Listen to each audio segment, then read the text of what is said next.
Welcome back, fans. Moments away from the start of the second half here. 29-20 the score. Lampeter Strasburg with the lead over Shippenburg.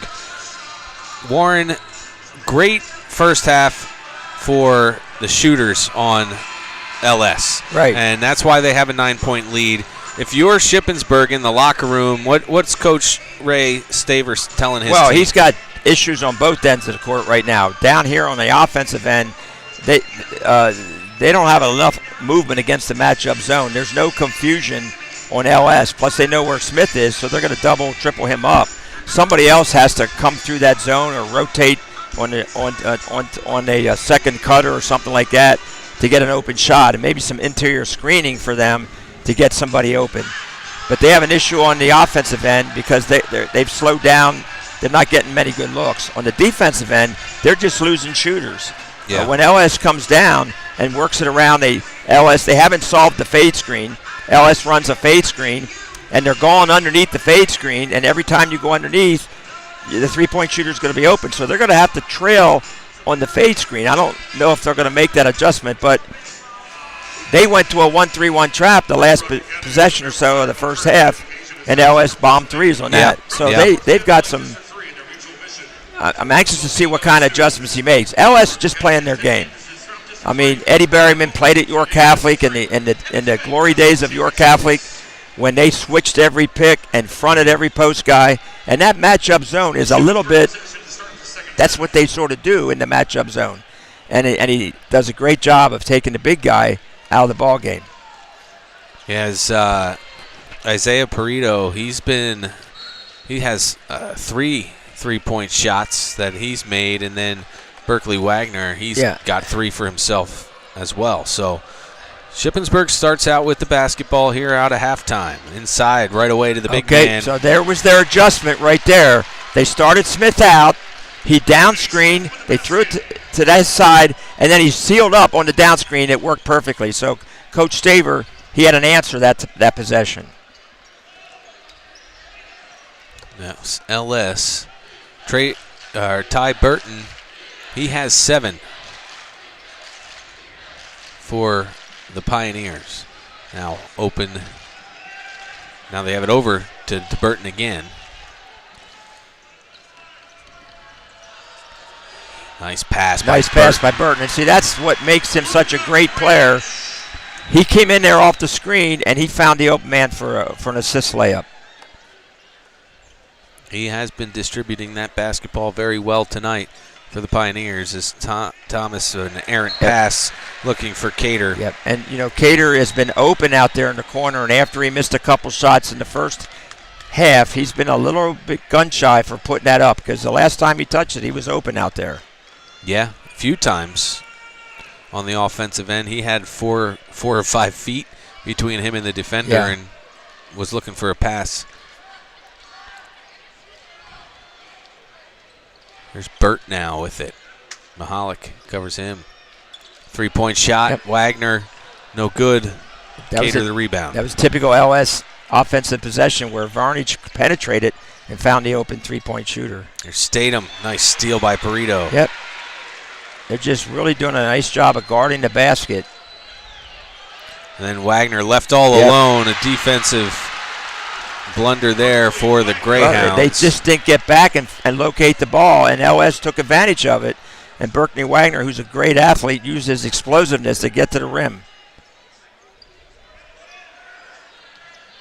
It's nice when your shooters have the ability to recognize that they have a free lane to the net. Absolutely. Now there's Cater. That's a big shot. He made that shot, so maybe he's going to look for it a little bit more. That'll help his confidence. Because we were just talking about him passing some shots up. He didn't pass that one up, and he knocked it down. There's Burton. Tries to cross over. It goes off the foot of Cater, and now we have a player out of bounds. So that's going to be Burt. He was on the end line when he touched the ball, so it's gone the other way. 5 minutes, 36 seconds, 33-25 your score.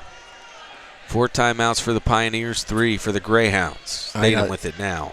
Smith has on the perimeter. See if he'll set a down screen. Here comes Cater off the down screen. And there he's wide open again. Now, this time they fronted Smith. There's Cater for three. Yep, It's okay. 2 in a row. And like we said, that's what he has to do. Shippensburg has to have somebody else make a shot from the perimeter to make LS think about that. They go into the corner to Burt. He works it back out. Burton with it.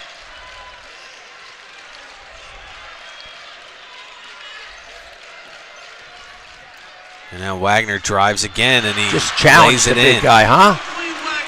Right at him. He just took it right at him and went over and off the glass.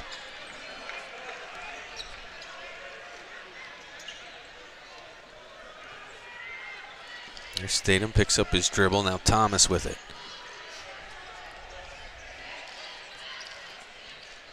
Varnish is guarding him. No foul call inside. That's tough. And then Smith gets fouled, so he'll head to the line. Yeah. But Thomas in traffic.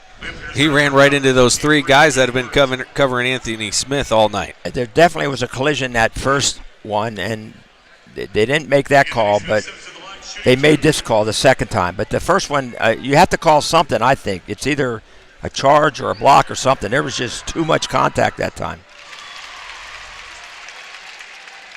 Yeah, Smith hits the first. And he's got 11. They make it 12. Yep. Leading the team for the Greyhounds. Yep, and he's gone to University of Minnesota to play football. Minnesota. Yep, University of Minnesota. Golden Gopher. I've been there before during football season. It's one heck of a fan base.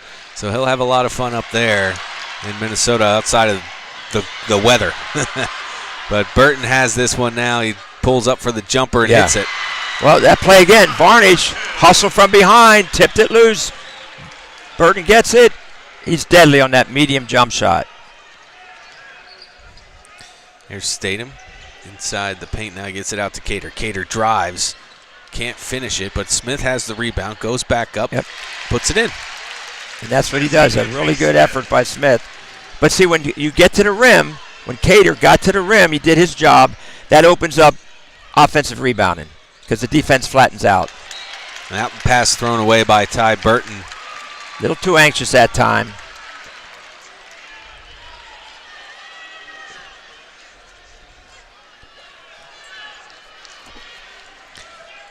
Three minutes, 15 seconds left in the third quarter. 5-point lead for the Pioneers.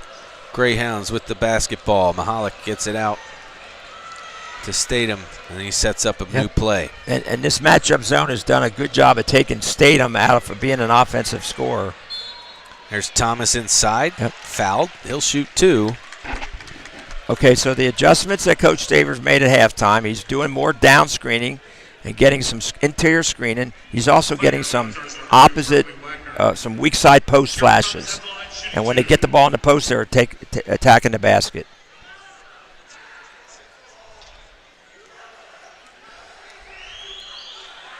That's the second on Berkeley Wagner. And Carter Funk checks in for the Greyhounds, his first action of the night. He'll give the big man Anthony Smith a break. Yep, give him a little breather. All right, good timeout by Coach Berryman. So now 3 timeouts aside. 5 total fouls in this game, all 5 on the Pioneers from LS. Unbelievable. Shippensburg has committed no fouls. It is quite interesting, but good matchup here. 5-point game for the District 3 5A championship. LS trying to get some revenge from last year where Shippensburg knocked them out of the district playoffs. And so far, a good one to bring you here live on LL Hoops.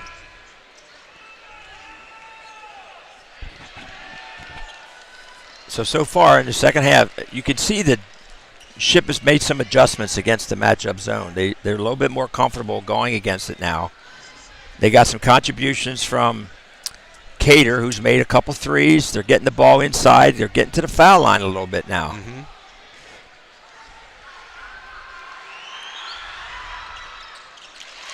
Do you think the size of Shippensburg is leading to more fouls from the Pioneers?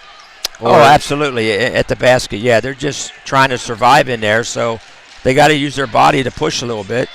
There's a nice drive by Burton and a good finish. Yeah, just again, came off the ball screen, and with the big guy not there, he didn't have the rim protector, so he was able to go all the way to the basket.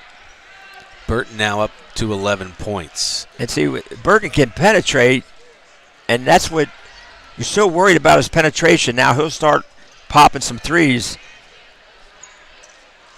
And reset your thought process. Yep. Now this time, okay, LS has gone to, this is a man-to-man. It's not a matchup this time. It's been a man-to-man. And I think so, probably because the big guy's out. Thomas working hard inside, can't get it to go. Good block there by Cater on Burton. And there's the first foul on the Greyhounds. But who's there? Once again, Luka Varnich. He's just at every loose ball, every big play, he's involved in it somehow. So Mahalik's first foul. And Varnich misses the first. Here comes Smith back in for the Greyhounds. Let's see if LS stays with the man-to-man like they did the last two possessions, or if they'll go back into the matchup with Smith back in the game. And 2 minutes, 5 seconds left in the third. Both free throws missed by Varnich. And now the 6-point lead. The Greyhounds looking to cut into this. Here's Cater with it.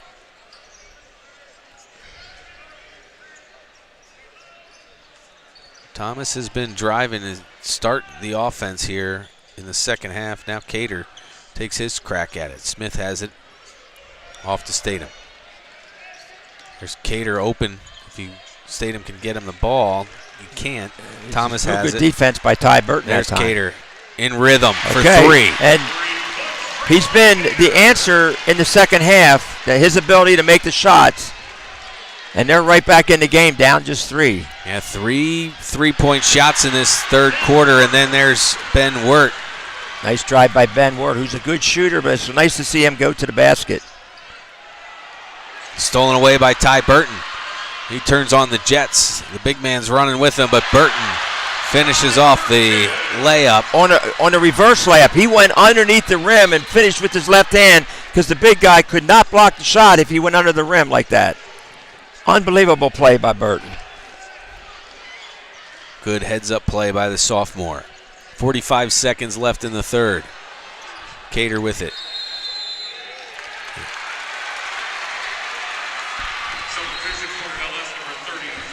3-second call.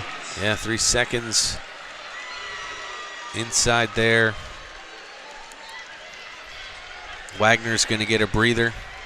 Well-deserved breather. He's putting a body on the big guy the whole game when he's in there. Now Hines is in.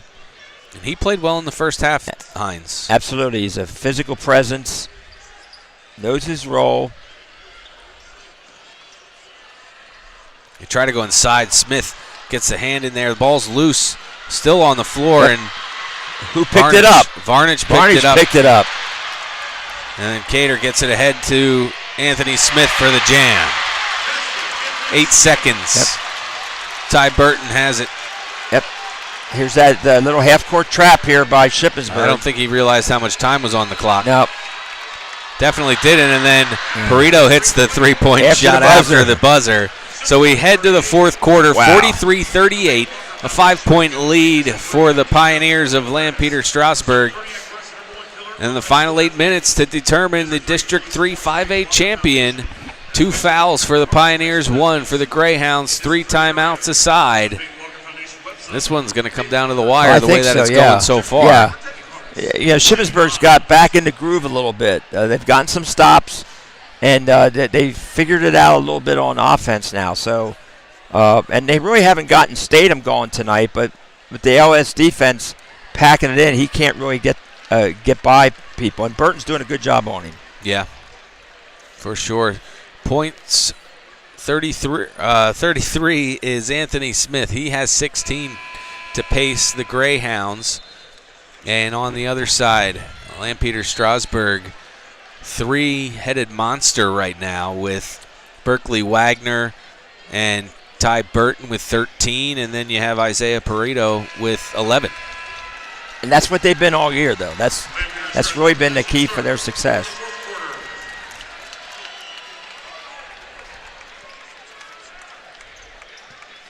In the games that we've covered, Bruce and I, and both Berks County and on LL Hoops in the LL League, it's hard to find teams with even 2 shooters, let alone 3. Well, they really have actually 4 when you really look at the stats. That's a whole. There's a foul on Shippenburg. It's a second team foul. I mean, really, LS has 4 guys that have made over 47 threes on the season. Burton has 60, Word has 53, Perito has 64. Well, actually more counting tonight. And Wirt hasn't taken too many as Burton hits the jumper. There's the medium shot that Burton shoots off the screen, off the dribble. That one was close to a travel. Might have been missed there by the referees, but Statham drives, spins around, puts up the shot. No good, but there to clean it up is Irby Weller. Yeah, and that's what happens. Like I said, when you get in the paint, get some penetration, the defense comes to help. You get to get some offensive rebounds, and that's what happened that time. Now, else is running their open offense where they get a screen down. Now, Burton's just taking over right now. Yeah, he just made that look easy. Yeah, he scores on all 3 levels, just reads the defense, takes what's available. Here's the three-point shot on the other end. The answer, Irby Weller for 3, and a timeout on the floor. Big shot by Irby Weller.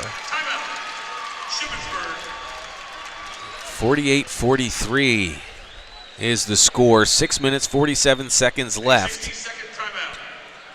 5 quick points from Ty Burton for the Pioneers. Well, Shippenburg has been man-to-man the last 2 possessions, and he's a tough guy to guard with the spacing that LS is going to give you. They're going to be spread out, and you have to get out in the shooters. So when you help in on Burton, he finds an open shooter. So you have a real dilemma there. Yep. Both student sections are getting riled up here. The cheerleaders from both sides are getting their sections rowdy for the final 6 minutes, 47 seconds. This big-time matchup in 5A District 3. And Shippenburg they were the Mid-Penn Colonial champs. They lost to Cedar Cliff in the Mid-Penn overall championship. They'll be going on to states. They're having a great season, obviously, and LS Section 3 champs, LL champs, they're trying to get the District 3 championship. Yeah, and trying to protect that undefeated season. Burton will bring it up for the Pioneers as we're back underway. 48-43, 5-point game. And here again, they're going to run that open offense. There's Wagner inside. And nice. see, Wagner's been going off the down screen, coming out, and that time he went behind the screen and got the backdoor layup. Just reading the defense. Great job by LS. It's been an excellent basketball game to watch, let alone call here at the Giants Center in Hershey. There's Cater with it. And Perito's covering him a little bit more closely after he hit 3 threes here in the second half. Statham for 3. In and out. Yep. Ball's still loose, and it's handled by Varnich. Get the ball in Burton's hands, finds the open man. Yep. Wide open, and then swatted away. Yep. Good recovery there by Very Anthony good recovery Smith. by Smith, because he was out the other end. He hustled back.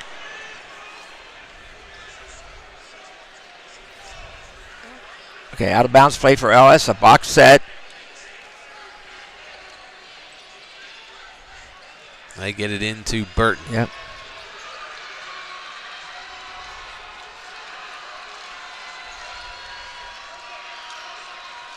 Yep, there's the spacing we're talking about. Look at the spacing. There's nobody in the paint except the cutter. There's Burton, and he's going to maintain possession there as Hines drives now to the basket. Shot with the left hand, a little he was reckless. very much aware that Smith was behind him. And a three-point shot on the other end. No good. A little too strong out of the hands of Weller. And Wagner's going to slow it down here.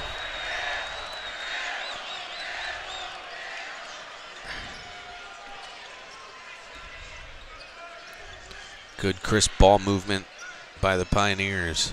Yeah, they're just good at, like I said, to spread the floor. There's the ball screen. They're going to get him for the carry the third time. Ty Burton gets called for a carry. As Ben Wirt checks back in, he'll relieve Luke Hines. I'm sure that has not been called all year on him. And you can tell a little bit by his reaction. He knows knows what he's doing. Absolutely. And he's saying, really? Yep. Okay, so when you have a high dribble, that's not a carry. I couldn't see it from this angle. I'd like to check that out sometime and see exactly what they're calling on that. But they're definitely set on calling that. Inside, Smith can't get it to go. There's Weller. He's fouled. He'll head to the line. That's Wagner, and it's going to pick up the personal. That's the third on Wagner. Wagner's third, hit the team third.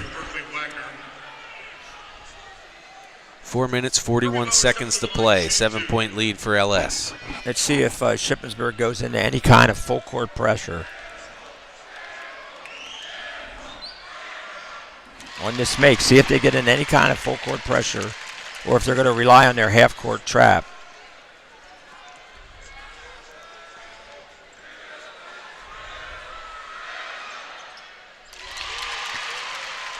It looks like it's going to be half court. It's going to be half court man to man. Yep. It's a 5-point game, 4 minutes and 30 seconds here in the fourth quarter. Only 2 fouls for Shippenburg. Something to watch is underneath now. Missed shot. Yeah. That time Varney, again, took a backdoor cut. He went behind the screen instead of going over top because he's been going over top most of the night, and they make a nice job of going behind. He missed the shot that time. There's Smith goes inside to Thomas. He's fouled. Yeah. Okay, so that time Shippenburg ran a flex set, but the flex cutter just stopped at the post at the box to post up. Okay, so instead of cutting all the way through, he just stopped and they posted up. That's a set play that Coach Staver has. Thomas back to the line. He has 5 tonight. Misses the first.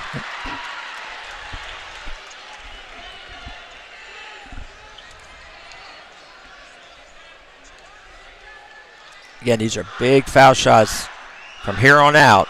4-minute mark. Knock that one down.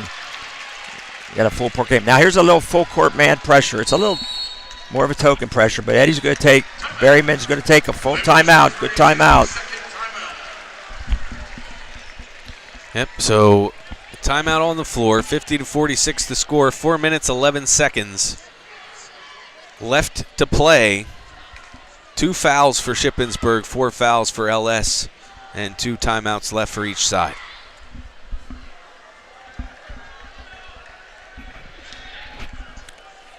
Let's see what they do out of this timeout.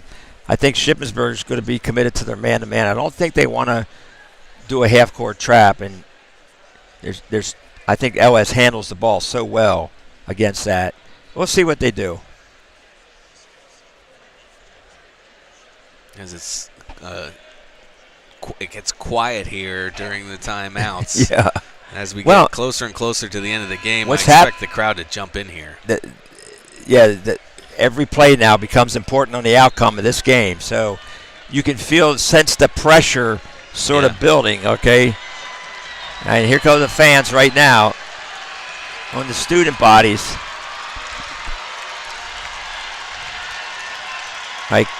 Great atmosphere here at Giants Center for this district championship. Earlier today, Berks Catholic walked away with the championship, and then in the girls matchup, Central Dauphin pulled away late to win 25-21 over Cumberland Valley. Now LS with a 4-point lead over Shippenburg. And Burton handling the basketball for the Pioneers. Drives, dishes it out to Wagner for 3. No good, but a rebound Perito. Now the ball goes around the horn. Burton drives in, steps back, takes the jumper, rolls out. Tough shot. I thought it was going to go down. Here's Weller with it. Gets it off to Thomas. Big possession here, a 4-point game. If they score here, we're definitely going down to the wire. You got that? It has that feel, doesn't it? It does. Yeah. There's a good great left deflection hand in the by lane. Perito made a great deflection.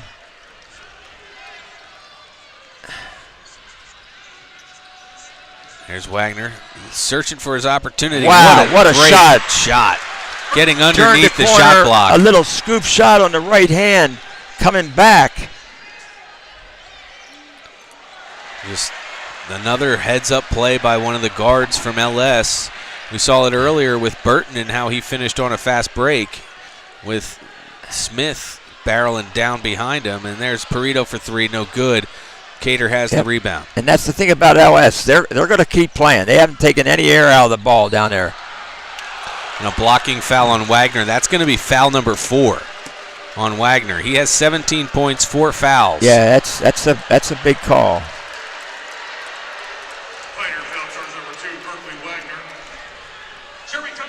Well, you got to call something, and that time you call a block.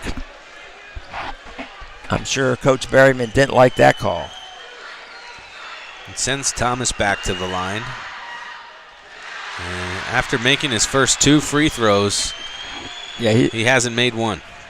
He's actually gone 1 for 2 the last time or two. He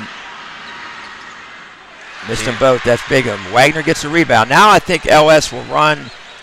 I think they'll be a little more patient, looking for a driving layup, a backdoor cut. Yeah, they spread out. And they're just going to send cutters down in towards the hoop. And they'll make the cut, and then they'll pop back out. Everybody will touch the ball. This is one of the better overall foul shooting teams in the LS league, in the LL league. You got a foul on the floor. Yep. LS has shot over 70% on the season from the foul line, which is huge. Really good. That's Jeremy Thomas who picks up the foul. That's the 3rd team foul. 2 minutes, 19 seconds left here in the 4th quarter, and another foul. This one on it gets on Anthony Smith. And you got to be fouling here to get yourself to have a chance. You're down 6 points with 2 minutes, 16 seconds left. Right. You're going to have to put LS on the foul line sooner rather than later. And there's not many guys that you want on the foul line from LS because a lot of them can make foul shots. And here's the guy you don't want on the foul line, but he can handle that ball. He's still looking to. And he hits the 3. And they're going to call a foul. You talk about a big-time play. We're talking about, we're going to take some time off the clock. He crosses over once, crosses over twice, hits a 3, and it's going to be an N1 for a 4-point play potentially. Unbelievable. And Cater's just trying to foul.